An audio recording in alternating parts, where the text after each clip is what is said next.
আসসালামু আলাইকুম। আজকে আমরা এসএসসি কেমিস্ট্রির অধ্যায় 6 অর্থাৎ মৌলের ধারণা ও রাসায়নিক গণনা এই অধ্যায়টির সিলেট বোর্ড 2025 সালের এই সিকিউরিটি সলভ করব। দেখো এখানে কি বলছে, দুইটা পাত্র দেওয়া আছে, 15 গ্রাম পটাশিয়াম হাইড্রোক্সাইড এবং 15 গ্রাম হাইড্রোজেন নাইট্রেট, তার মানে হচ্ছে নাইট্রিক অ্যাসিড। এই দুইটা পাত্র দেওয়া আছে এবং বলে দিয়েছে এই দুইটা পাত্রে 100 ml করে পানি আছে। ঠিক আছে, তারপর কি বলছে দেখো, গতে এ পাত্রে দ্রবণের ঘনমাত্রা নির্ণয় করো। ঠিক আছে, তাহলে আমরা ঘনমাত্রা নির্ণয় করার সূত্র অলরেডি আমরা জানি। ঠিক আছে, এখানে কি কি দেওয়া আছে দেখো, 15 গ্রাম দেওয়া আছে, ডাব্লিউ পরিমাণ দেওয়া আছে, তা আমরা সূত্র জানি ডাব্লিউ ইকুয়াল টু কি S B M divide by 1000, তাই না? এই সূত্র থেকে আমরা কি বের করবো, ঘনমাত্রা বের করব। ঠিক আছে, তাহলে এস ইজ ইকুয়াল টু কি হবে, তখন S is equal to W into 1000 এবং কি হবে এখানে বি এম হবে। ঠিক আছে, এই সূত্র ব্যবহার করে কিন্তু আমরা এই গটা করতে পারবো। বুঝছি?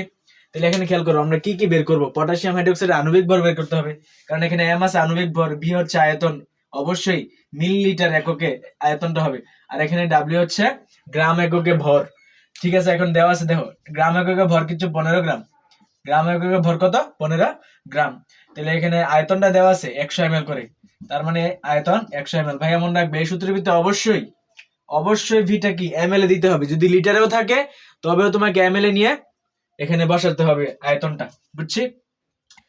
এখন আর কি আণবিক ভরটা আমরা বের করি। দেখো আণবিক ভরের ক্ষেত্রে পটাশিয়াম হাইড্রোক্সাইডের আণবিক ভর, তো পটাশিয়াম দেখো, পটাশিয়াম কত 19, তো 19 তার মানে কি 39, এর পারমাণবিক ভর হচ্ছে 19, পারমাণবিক ভর হচ্ছে 19, যেহেতু একটা আছে তো একটা গুণ দিলাম।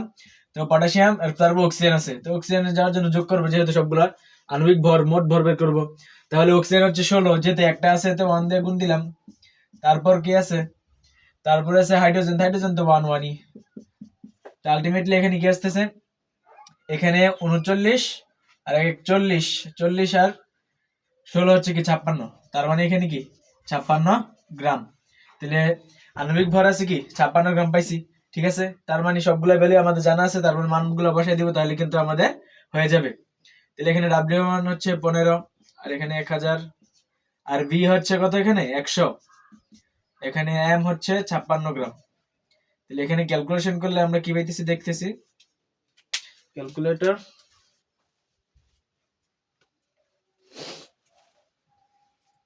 15 into 1000 divided by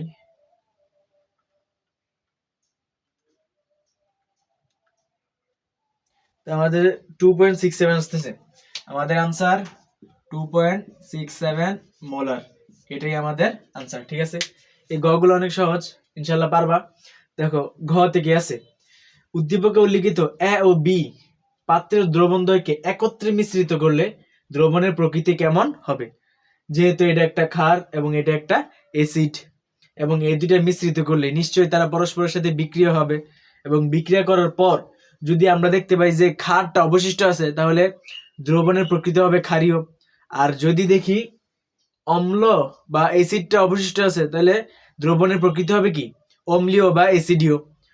আর যদি কোনো কিছু অবশিষ্ট না থাকে, তখন বুঝতে হবে কি যেটা নিরপেক্ষ। বুঝতে পারছি? তাহলে আমরা ক্যালকুলেশন করব। ঠিক আছে, তাহলে আশা করি এটা বুঝছো।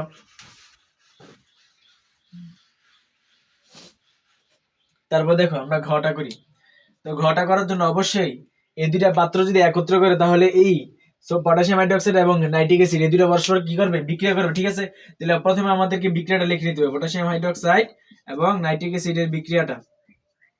এই দুইটা বিক্রিয়া করে অবশ্যই পটাশিয়াম নাইট্রেট উৎপন্ন করবে। ভাইয়া এই ধরনের অঙ্কগুলা করার জন্য যদি তুমি বিক্রিয়া না পারো, তাইলে শেষ, তাহলে তুমি মারা গেছো। বিক্রিয়া মাস্ট, এবং সমতাকৃত বিক্রিয়া অবশ্যই সমতা করতে হবে। তাহলে এখানে দেখো potassium hydroxide nitric acid potassium nitrate উৎপন্ন করছে এবং পানি উৎপন্ন করছে। আমরা জানি অ্যাসিড এবং ক্ষার পরস্পর বিক্রিয়া করে লবণ পানি উৎপন্ন করে। তাহলে এখানে খেয়াল করো, পটাশিয়াম হাইড্রোক্সাইড নাইট্রেটের সাথে যুক্ত হয়েছে, দেখো OH এটা নেগেটিভ আয়ন, এটা পজিটিভ, আর এখানে পজিটিভ, এটা নেগেটিভ আয়ন। ঠিক আছে, তাহলে আমরা জানি একটার পজিটিভ আর একটা নেগেটিভ সাথে যুক্ত হয়, তো পটাশিয়াম নাইট্রেটের সাথে যুক্ত হয়েছে এবং OH এইচ প্লাস এর সাথে যুক্ত হয়েছে, এটার নেগেটিভ এটার পজিটিভের সাথে, এবং এইটার পজিটিভ ওইটার নেগেটিভের সাথে যুক্ত হয়েছে। বুঝতে পারছি?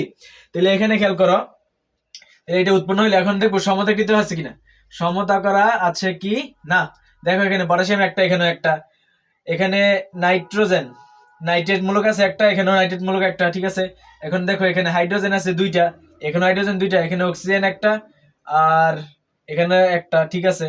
আর নাইট্রেট তো নাইট্রেট মিলাই ফেললাম, তার মানে অলরেডি এটা কিন্তু সমতাকৃত আছে। তাহলে আমরা অলরেডি দেখো এখানে পটাশিয়ামের কত, পটাশিয়াম হচ্ছে 19, পটাশিয়ামের আণবিক ভর আমরা বের করছিলাম, কিন্তু পটাশিয়াম হাইড্রোক্সাইডের আণবিক ভর কিন্তু 56 ছিল, মনে আছে? গত গত আনসারটাতে বের করছিলাম আমরা। তাহলে এখানে কত হবে? 56 গ্রাম। আর এখানে হাইড্রোজেন হচ্ছে 1, হাইড্রোজেনের হচ্ছে 1, নাইট্রোজেনের হচ্ছে 14 এবং অক্সিজেন হচ্ছে 16। যেহেতু তিনটা আছে তাহলে 3 দিয়ে গুণ দিতে হবে। তাহলে আলটিমেটলি আমরা ক্যালকুলেশন করি, তাহলে 1 প্লাস 14 প্লাস 16 ইন্টু 3, 63 আসতেছে। তার মানে এখানে কত গ্রাম? এখানে ভাইয়া 63 গ্রাম, ঠিক আছে। তাহলে এখানে আবার এটা কত গ্রাম?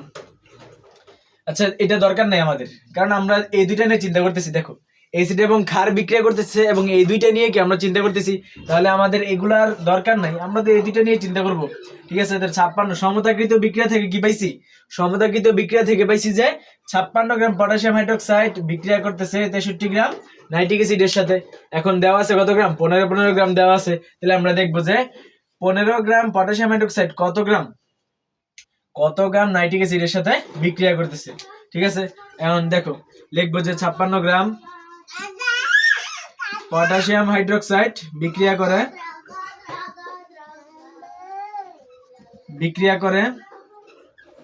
63 গ্রাম নাইট্রিক অ্যাসিডের সাথে। 1 গ্রাম বিক্রিয়া করে 63 ডিভাইড বাই 56, যেহেতু দুইটা আমার 15 গ্রাম আছে, তাহলে আমি 15 গ্রামেরটা বের করি একটা। তো 15 গ্রাম পটাশিয়াম হাইড্রোক্সাইড বিক্রিয়া করে 63 ইন্টু 15 ডিভাইড বাই 56। তাহলে এখানে ক্যালকুলেশন করি, দেখো তাহলে এখানে 63 ইন্টু 15 ডিভাইড বাই 56, এখানে আছে 16.875, 16.875 গ্রাম HNO3 এর সাথে। এখানে খেয়াল করো 15 গ্রাম পটাশিয়াম হাইড্রোক্সাইড বিক্রিয়া করার জন্য কত গ্রাম নাইট্রিক অ্যাসিড লাগে? 16.something গ্রাম লাগে, কিন্তু 16.something গ্রাম কি আছে? 16 নাইট্রিক অ্যাসিড মানে 16.something গ্রাম নাইট্রিক অ্যাসিড তো আমার কাছে নাই। তার মানে দেখো অবশ্যই নাইট্রিক অ্যাসিড শেষ হয়ে যাবে। কারণ কি? কারণ 15 গ্রাম পটাশিয়াম হাইড্রোক্সাইড বিক্রিয়া করার জন্য লাগতেছে 16 গ্রামের উপরে নাইট্রিক অ্যাসিড, ঠিক আছে। তার মানে যেহেতু আমার নাইট্রিক অ্যাসিড আছে 15 গ্রাম, 15 গ্রাম নাইট্রিক অ্যাসিড অবশ্যই 15 গ্রাম পটাশিয়াম হাইড্রোক্সাইডের চেয়ে কম পরিমাণ পটাশিয়াম হাইড্রোক্সাইডের সাথে বিক্রিয়া করবে, ঠিক আছে। যেহেতু এটার 15 গ্রামের সাথে এটার 16 গ্রাম বিক্রিয়া করতেছে, তার মানে এটা অবশিষ্ট থাকবে এবং এটা কি হয়ে যাবে, মানে পটাশিয়াম নাইট্রেট শেষ হয়ে যাবে। তার মানে এখানে লিমিটিং কে? Potassium nitrate acid. এখানে হচ্ছে এটা কি? লিমিটিং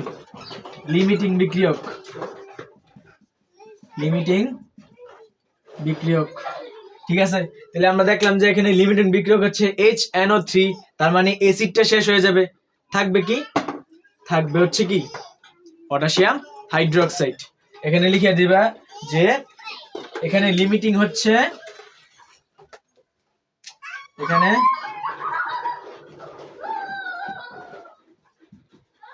লিমিটিং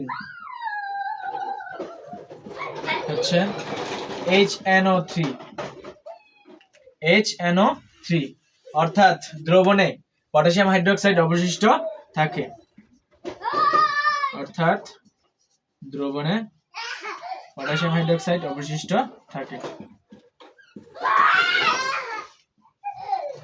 তার মানে দ্রবণটা কি হবে? দ্রবণটা কিন্তু ভাইয়া ক্ষারীয় হবে, ঠিক আছে। পটাশিয়াম হাইড্রোক্সাইড অবশিষ্ট থাকে, তার মানে দ্রবণটা কি হবে? দ্রবণটি ক্ষারীয় হবে,